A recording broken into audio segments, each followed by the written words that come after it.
it's Andy, and welcome to episode 5 of Musical Stories. It's a collection of humorous and comical tales of different stuff that's happened to me as a musician, and some of it's tragic and some of it's funny, and I hope you find it entertaining. And if you're a musician, I hope you get some value from it.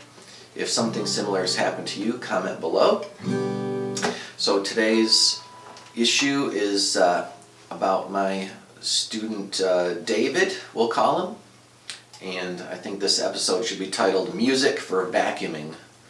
That's actually, I stole that from Don Ross. He has a CD called Music for Vacuuming.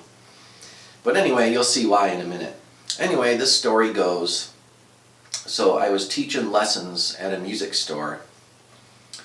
And I had a pretty big studio. I met with lots of different kids and adults in half-hour sessions all throughout the week. And I was pretty successful at it. I was making a full-time living from teaching my lessons. And I had a pretty big studio. I'd say I taught 6 days a week. I had 74 students a week. Most of them were half-hour, and then about 6 of them were an hour. And so I taught exactly 40 hours per week, okay? So anyway, I saw an ad for this music organization, and it was for classical music. And so I made an appointment and went out for coffee with the head of this organization, all right? And let's just say her name is Margaret, okay? So I met with this lady named Margaret. And she said, all right, so you're a teacher and you have your qualifications and stuff. Show me your qualifications. And so I went through them, you know, I brought my resume and stuff. And she was basically, she's like, takes out her red pen. You know, I don't want to hear about how you learned recording or how you were in a rock band or how you know, did all these other things that you did, traveled around to play. I only want to hear about things like your degrees and your training in classical music. And I was like, oh, all right, well, here they are. They're on the next page, you know. And then she said, well, you know, if you want to join our organization, I think you could, but you know, she said, I'm a very prestigious person and I have 10 students a week that I meet with for half an hour. So I'm up to 5 hours a week. And so, how many students do you have, Andy? And I was like, 74. And she's like, yeah, sure you do. Whatever. Anyways, she said, if you want to be part of the organization, I'd like to invite you to do so, but you know, it has to be on a trial basis. What you need to do is you need to come to our recitals once a month and set out all the chairs, and then sit through the recital and then pick up all the chairs and then vacuum. And I want you to vacuum the floor for us at every recital for the next 12 months. And you have to commit to that and not miss any. And I said, you want me to do the vacuuming? And she's like, yep, you're the vacuumer. And also, after you vacuum for 12 months, then what I want you to do is, I'll give you one lead, you know, I'll give you one music student that you can teach lessons, you know, you can be their teacher, but I'll keep a close eye on it and I'll see how well you do.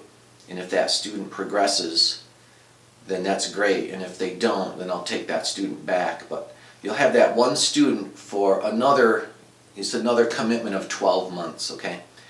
I'll give you one student and you have to teach that student for 12 months.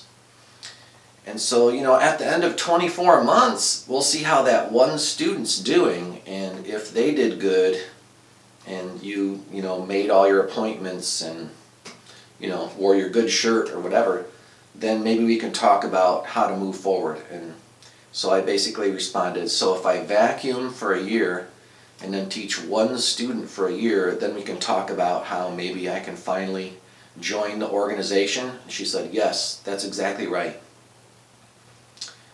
And I responded with, well, I'll think about it and I'll let you know. So we parted ways amicably. And so I decided that I didn't really want to go vacuum for no pay or no money, or I just didn't want to be the vacuumer, because I was busy working 40 hours a week, you know. I had my 74 students. And so a week went by and I got this phone call, and it was from a mom of a student, and she said, you know, my young son David, he's a gifted child, okay? He's 8 years old. Well, we signed him up for Suzuki violin, and he's all the way to book 4 or book 5, right? He's getting into book 5. Okay, now I took Suzuki violin too from age 7 to age 17, and by the end of that 10 years of lessons, I made book 5, okay? So here's this 8-year-old kid in book 5, right? And the mom continues to explain. Now David also was interested in piano, and so he signed him up for a Suzuki piano, and he went up to book 3. And so, remember, 8-year-old kid, he's in book 5 in violin, in book 3 in piano. That's pretty advanced for someone that's so young, right? And so the mom continues to explain. So he signed him up for these guitar lessons, and the teacher said, you have to play Twinkle Twinkle Little Star.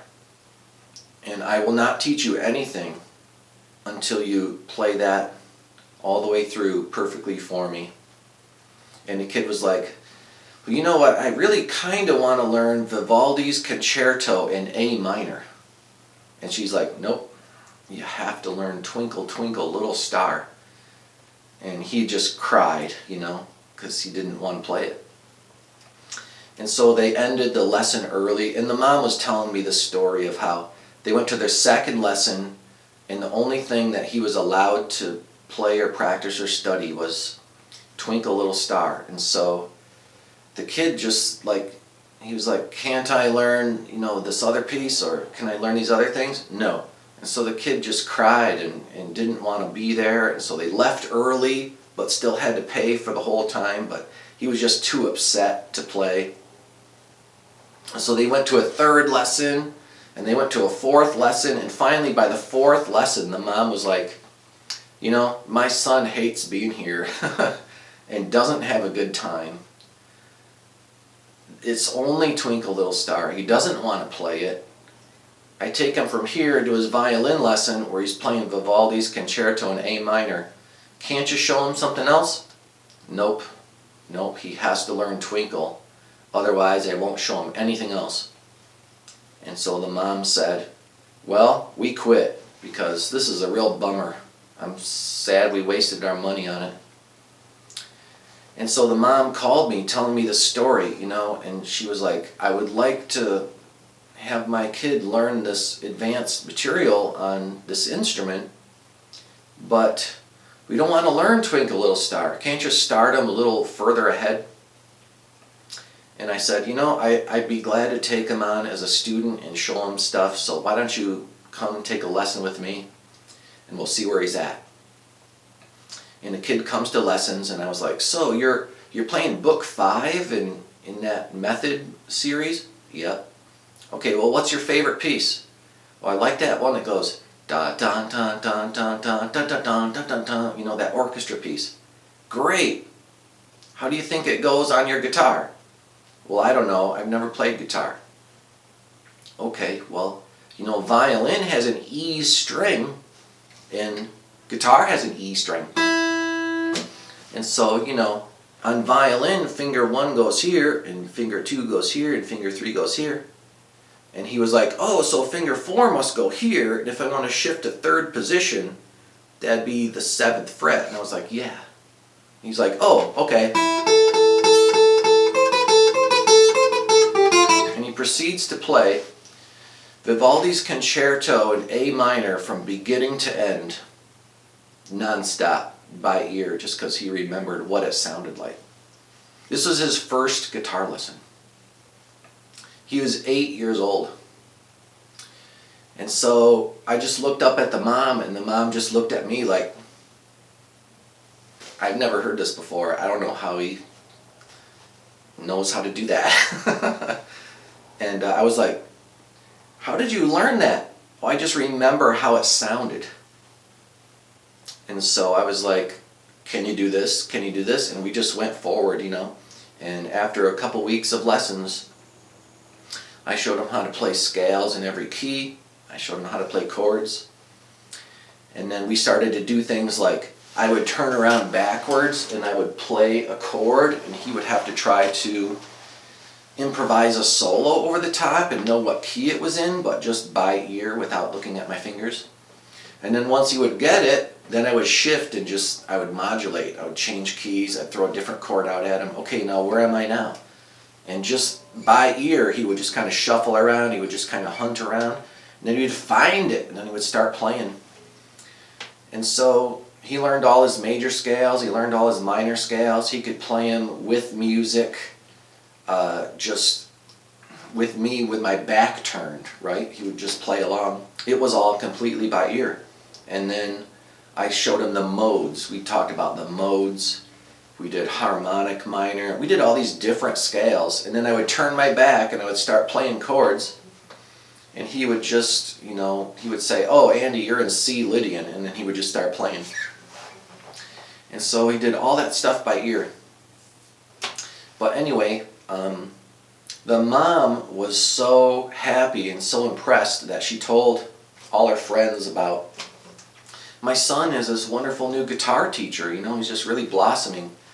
And so David got really good, and then the other moms that she knew, you know, they suddenly gave me a call, and they're like, we heard that, you know, David's mom said that you were really doing well with him, and so we want to get our kids into some lessons too. So I got 3 or 4 other students that signed up, and they started taking lessons with me. And so David now is 16, so he's been in lessons for 8 years, okay? He's already into book 6 in the guitar method. He did end up getting first chair in his high school orchestra for violin. And, you know, with his studies of playing piano, he started to work on orchestra scores and video game music. And now he's already composing orchestra scores, film scores, and video game music on his laptop. And he's just in high school. And so he's an example of a student that got really far just because he practiced every day. He was really dedicated. He just really played a lot by ear, and I encouraged him to do it. And we learned, you know, to read music also. But anyway, he deserves all the success that he's achieved because he did all the hard work. And that's kind of the end of the story. But the rest of it is, I didn't know this, but those other students that came to me because the mom passed along the word were other students that this lady Margaret was teaching. And when the mom talked about how happy David was, the other moms quit the studio and came over to my studio. And so I didn't do that on purpose. I wasn't trying to steal any students. I never put any effort into taking away students from someone else. But it just happened through word of mouth. And so I never did go vacuum the floor at that organization. And that's okay. So I didn't really want to, and I didn't need to anyways. But there it is. It's just another humorous story about how I was able to help this kid really grow in music. And you know what? We never learned Twinkle, Twinkle, Little Star. We just skipped it. And that's pretty much the end of the story right there. So if you've had something similar happen to you, comment below, and I'll see you in episode 6.